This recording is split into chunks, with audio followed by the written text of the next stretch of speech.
In 1964, two actors stepped into roles that would define not just their careers, but an era of television history. Elizabeth Montgomery and Dick York became Samantha and Darren Stevens, a spellbinding couple whose charm pulled millions of viewers into a world where magic met suburban life. On screen, their connection felt effortless, graceful, and deeply familiar, as though the affection was real. Audiences laughed, sighed, and returned each week, enchanted by their rhythm and ease. Behind the scenes, the atmosphere mirrored the show's spirit, lighthearted, kind, and full of promise. The laughter wasn't just scripted, it echoed between takes, shaped by a trust few co-stars ever find. Even as Montgomery balanced her marriage to producer William Asher, she and York found a shared wavelength, something quietly powerful. In the early seasons, it seemed the show had caught lightning in a bottle. But something deeper was already at work, invisible to the fans, unfolding slowly. A pain lived just beneath the surface of that smile. York carried more than his lines onto set each day. The show must go on, and he let it for as long as he could. But with each episode, something slipped. Not in performance, but in strength. It didn't happen all at once. That's the thing about real life. The shift is gradual, the unraveling quiet. York's body, damaged years before, began to falter under the weight of television's relentless pace. Still, the cameras rolled, and he endured. At first, there was compassion, script changes, rest breaks, soft patience. But time has its limits, even in the most generous of spaces. As the seasons turned, so did the tone. Familiar warmth gave way to something cooler, more distant. Smiles became measured. Conversations shortened. What had once been a joyful set began to carry a silence between takes. And when the break finally came, when York collapsed mid-scene, it wasn't just an actor stepping away. It was the quiet end of something rare. No dramatic farewells. No final scenes together. Just an absence, left unspoken. It ended, yes, but not without meaning. By the time Dick York joined Bewitched, he was already carrying the weight of a devastating injury. Years earlier, during the filming of They Came to Cordura, a mistimed move on set tore a muscle along his spine, a wound that never truly healed. Rather than halt his career, York turned to painkillers and chiropractic care, determined to keep going. Hollywood's demands left little space for vulnerability. So, he smiled through the pain, hid his marks, and kept quiet. On Bewitched, he worked as if nothing were wrong, even as exhaustion overtook him between scenes. The production adjusted in the beginning, rewriting dialogue, minimizing movement, offering him what rest they could. But television is a fast-moving machine, and its patience is thin. York did what he could, lying down between takes, pressing through scenes, still treating everyone around him with kindness. His warmth, his timing, it never faltered on camera. But the toll was constant, wearing him down moment by moment. And though the show sparkled, something behind it had begun to dim. As the seasons passed, the distance between York and Montgomery grew.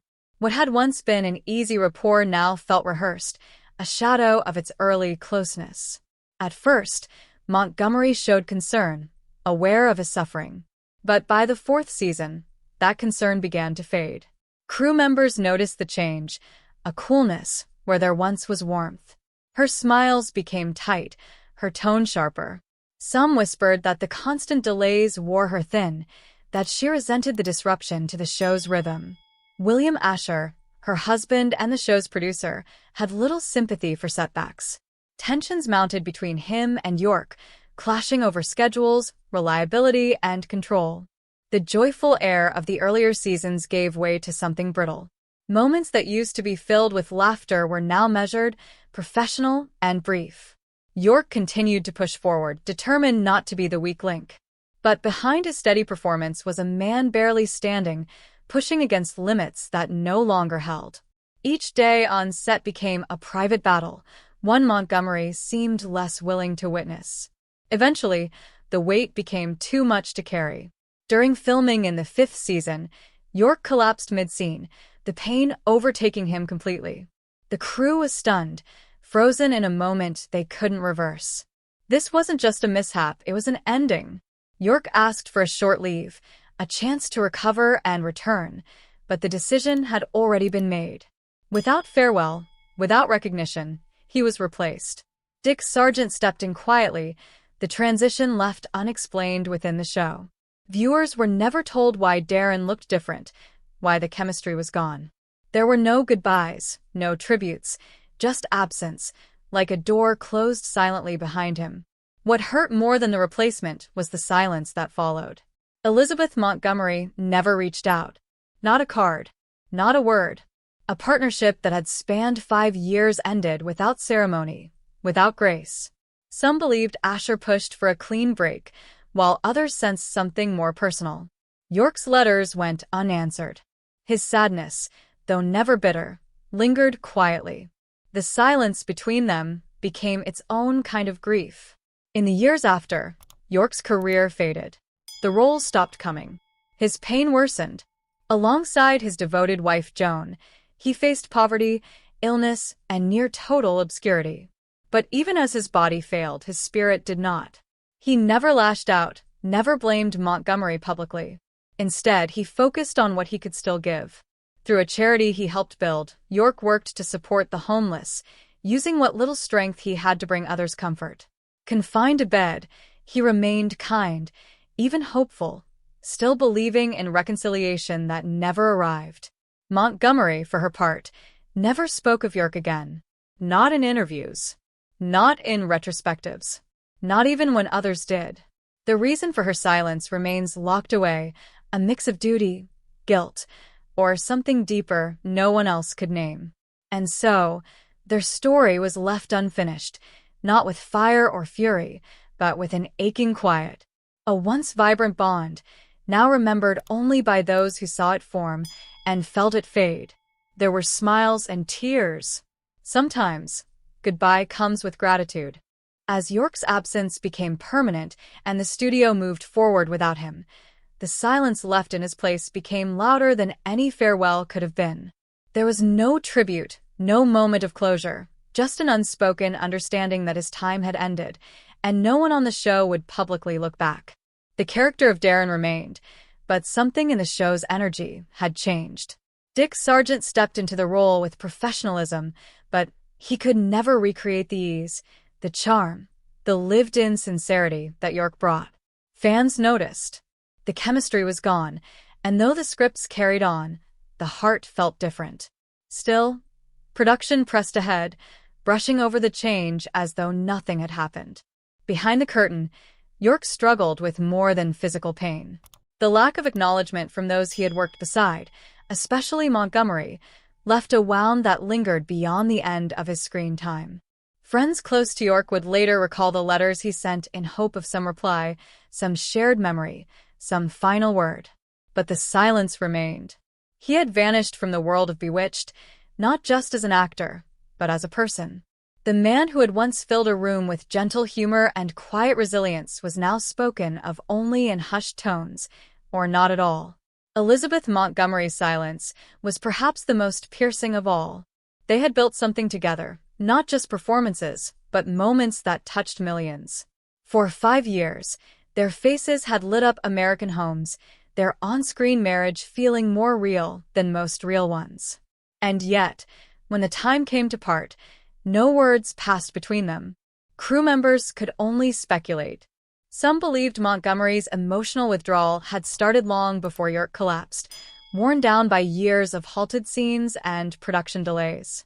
Others saw the influence of William Asher, who had grown increasingly impatient with York's health issues and the interruptions they brought. Whatever the reason, her coldness was unmistakable. She had once been warm, even protective of him. Now she was distant, almost detached. The bond that had once seemed unbreakable had simply stopped. No confrontation, no final conversation. Just stillness. The void left behind was more than professional, it was personal. York's quiet hope for reconciliation never left him. Despite the pain, despite the silence, he kept that space open, believing that one day, she might reach out. She never did. And so, York carried his grief with dignity. He never spoke poorly of Montgomery. Not in interviews, not in passing comments, not even when the industry forgot him. His sadness ran deeper than bitterness. It wasn't anger he felt, it was loss. A quiet, enduring ache for something once beautiful that ended without a goodbye. Meanwhile, his health deteriorated. His body, already weakened by injury, continued to fail. Financial hardship followed, and with it, isolation. But through it all, Joan, his wife and anchor, remained by his side. Their love, tested by illness and obscurity, became its own story of resilience. She helped him through long nights and endless setbacks, never once stepping away. And still, York found the strength to give. He focused what energy he had on charity, on helping those in need, on creating some kind of light out of everything that had gone dark. It wasn't for applause or recognition. It was just who he was. A man who, even in pain, found purpose. Even in absence, offered kindness. He remained open to the world, even as it closed its doors behind him. Montgomery's career thrived after York's departure. She took on new projects, built new partnerships, and continued to charm audiences. But she never spoke of York again. Not during press tours. Not during reunions. Not when asked about the early years of Bewitched. Her silence grew into its own legacy, baffling, unwavering, and complete. Some close to the production believed it was guilt. Others said it was self-protection, a way to move forward without reopening wounds. Whatever the reason, the absence of her words left a space no one else could fill. The woman who had once shared scenes so filled with light now carried a shadow where York's name once was. And yet, even as the years passed, the fans remembered. They saw what was once there and what was lost.